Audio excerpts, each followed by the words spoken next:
Sometimes even the most familiar places can hide some frightening surprises, as one daring youngster discovered on the afternoon of May 3rd, 1992, at his home in Columbia, South Carolina.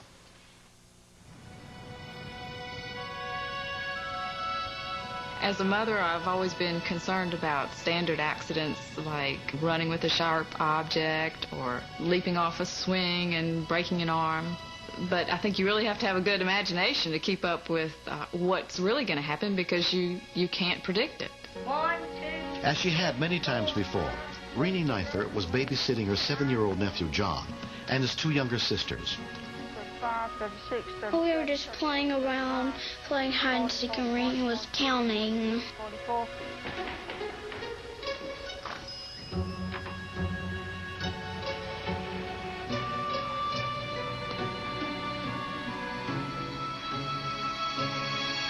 $58, $59, $60, $61, $62.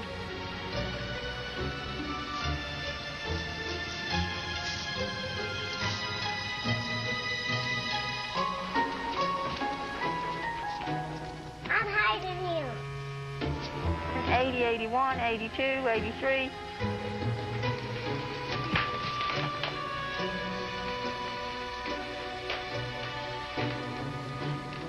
I decided I could just hide in that little cabinet where all the laundry goes.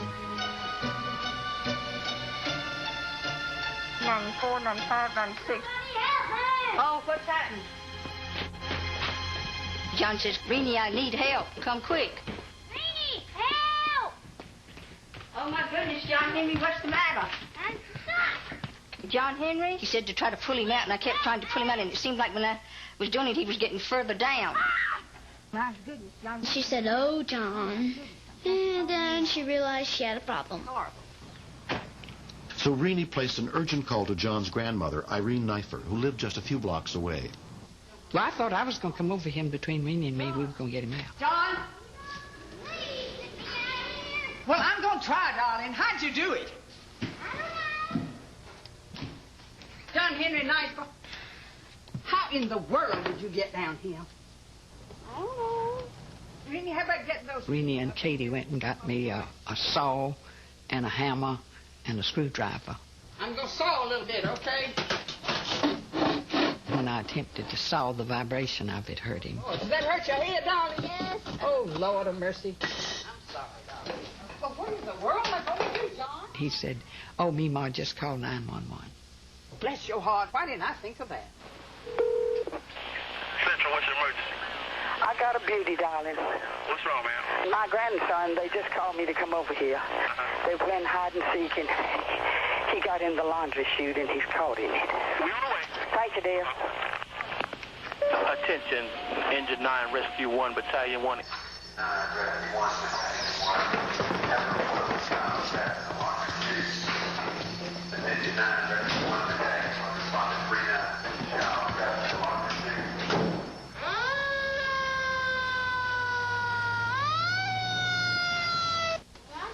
He said, Meemaw, do you think I'm going to die?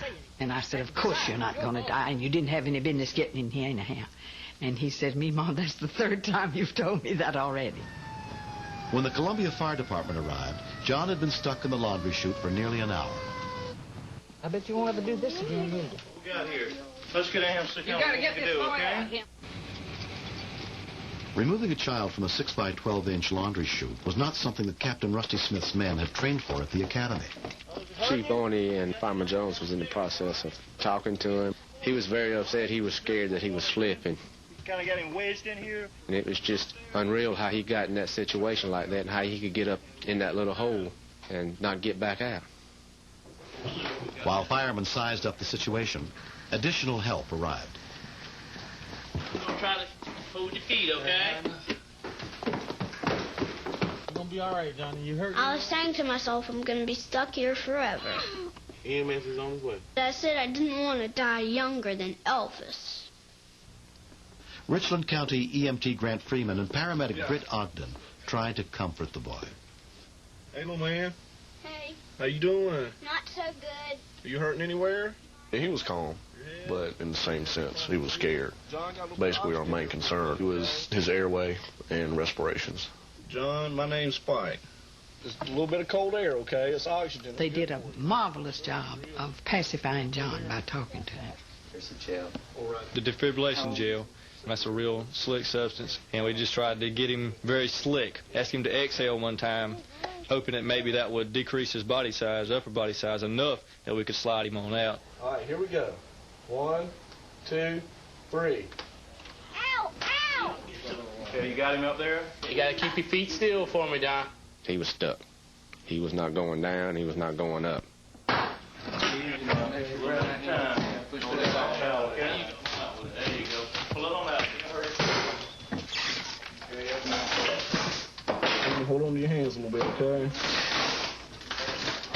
All right, you got to hold your feet still for me, Don. Hold your feet still. Okay, come on, pull out. There you go. Easy now. He would cry every now and then. Mainly what scared him a lot is when he heard us start tearing out stuff. It kind of upset him. So we're going to go downstairs and grab him as soon as they pull him out. All right, got him. Okay, John, buddy. You're doing good. It took a good while to get him out. Let's go ahead and let's try to take it. With a small child and that potential for injury, you have to take a lot of time and be real careful. I got it. Watch your feet. John, they got you, honey. Okay, here he comes. After 2 hours in the laundry chute, John was finally free. His color wasn't the best in the world. I think he was scared more than anything else. That's just fine. Bring him down. Didn't want to take any chances, even though he said he wasn't hurting anywhere. I said all I thought I needed was Tylenol and go to bed. He was kind of afraid that he was going to get in trouble. And I assured him, that your parents are going to just be glad to see that you're okay, that you're not hurt. Then they rode me off in this noisy ambulance. Going like, blah, blah, blah. Real noisy. John escaped with just a few scratches, but damages to the house totaled more than $1,200. Within 2 weeks, the only remaining after effect for John was the lesson he'd learned. Don't go to small places with walls around it, or you'll get stuck. He'll play hide and go seek again, but I don't think he'll hide in the laundry chute anymore. I want to thank all the firemen, and there's one named Spike that I want to thank, and I want to thank all the rest, and I want to thank the EPS men. EEMS. John Henry, he's the pick of the litter. I told his father that, and John overheard me say it. And once when my son Francis was reprimanding John, he said, "Be careful what you say about me, Daddy, because Mima said I was the pick of the litter." But they all are. They're darlings.